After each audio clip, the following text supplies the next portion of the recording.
Hi, this is Jacksonville broadcaster Scott Kornberg.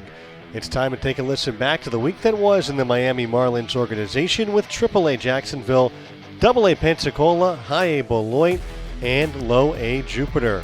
First, for the Jumbo Shrimp. It has been a long road trip for Jacksonville. This is the back end of a 2-week trip. They've been playing the Durham Bulls all week, and there have been some sterling pitching performances. On Friday, Robby Snelling took the bump. He went 5 no-hit innings, 9 strikeouts, and somehow it almost felt like he was one-upped on Saturday by Bradley Blalock, a guy who had only once had more than 8 strikeouts in the game. It was 9 a couple weeks ago against Charlotte. Was piling up punch-outs after a first-inning home run by Homer Bush Jr. Blalock retired each of the next 15 batters, including 7 in a row, at one point to give him a career-high 12. This was the first time he ever got to double digits in a start. Here's his 2-2. Swing and a miss! A breaking ball in the outside corner. Strike 3. Bradley Blalock is feeling it. 5 consecutive strikeouts, a career-high 10. He's got a huge smile as he's coming off the field right now. The Jumbo Shrimp winning each of those 2 starts by Snelling and Blalock. They have taken control of this series. Jacksonville is Ryan Gusto on the mound in the series finale in Durham. Hey everybody, this is Pensacola Blue Wahoo's broadcaster Eric Bramer with an update on the Miami Marlins Double-A affiliate suddenly surging in the Southern League. Blue Wahoos started their season 0-5, but played about .500 baseball through the end of April and had a couple come-from-behind victories this week at home against the Biloxi Shuckers. In Thursday night's game, they got a big go-ahead 3-run home run from Brendan Jones, and after a rare rainout on Friday, the Blue Wahoos played a doubleheader in front of a packed house on Saturday. Wahoos had not swept a doubleheader in almost 2 years, but that is exactly what they did against the Brewers affiliate. In Game 1, they got a pair of 2-run triples from Ryan Ignafo and Ian Lewis Jr. to beat Biloxi after an early deficit.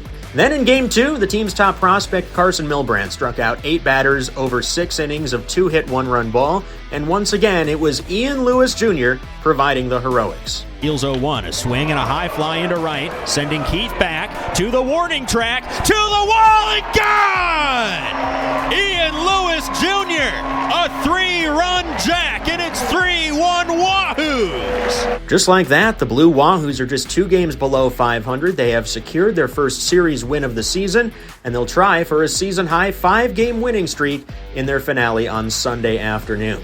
After that, the longest homestand of the season continues. The Wahoos will welcome in the Rocket City Trash Pandas, the Angels affiliate, for 6 more home games starting on Tuesday. This has been Eric Bramer with your Wahoos Update. This is Ethan Ibe with an update on the Beloit Skycarp, the High-A affiliate of the Miami Marlins. The Skycarp enters Sunday with 11 wins and 14 losses, tied with the Peoria Chiefs for last in the Midwest League's West Division. Beloit wraps up a 6-game road series with the Lake County Captains this afternoon, where the Skycarp have won 3 of the first 5 games. The biggest story of the week in Beloit was the return of Marlins number 3 prospect Aiva Arquette, who was reinstated from the injured list Tuesday after undergoing surgery for a left groin core muscle injury in late February. The Marlins' 2025 7th overall pick out of Oregon State looked as though he hadn't missed a beat, going 3 for 8 at the plate in his first 2 games with 3 doubles and 5 runs driven in. The shortstop's spark was felt right away, as he provided 3 RBIs in the Skycarp's 10-9 win over Lake County on Tuesday in his first game back. Following a rainout on Wednesday, the Skycarp split a doubleheader with the Captains on Thursday. After a 7-2 loss Friday, Beloit bounced back Saturday with a 5-1 win, backed by 5 shutout frames from starting pitcher Leomar Martinez and a home run from Wilfredo Lara. Other top performances included 2-homer, 5 RBI week from Miami's 2025 second-round pick Brandon Compton and a 7 RBI week from Juan Matthews, who the Fish got from the Yankees in the Ryan Weathers trade over the offseason. Beloit looks to secure the series win over Lake County this afternoon, and the Skycarp continue their road trip next week against the Fort Wayne TinCaps, the High-A affiliate of the San Diego Padres. This has been your Beloit Skycarp Update. I'm Ethan Ibe. For the Jupiter Hammerheads, I'm Mickey Doolittle.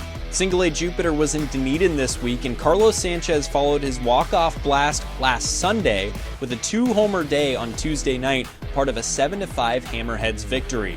On Wednesday, Jupiter fell 5-3 but bounced back on Thursday. They entered the 8th inning trailing 4-0 but worked their way back and eventually took the lead on Julio Henriquez's RBI double in a 7-5 win. Jupiter's offense exploded on Friday night in a 14-6 win. Abraham Ramirez, Josh Hogue, PJ Morlando, and Emilio Barreras all homered.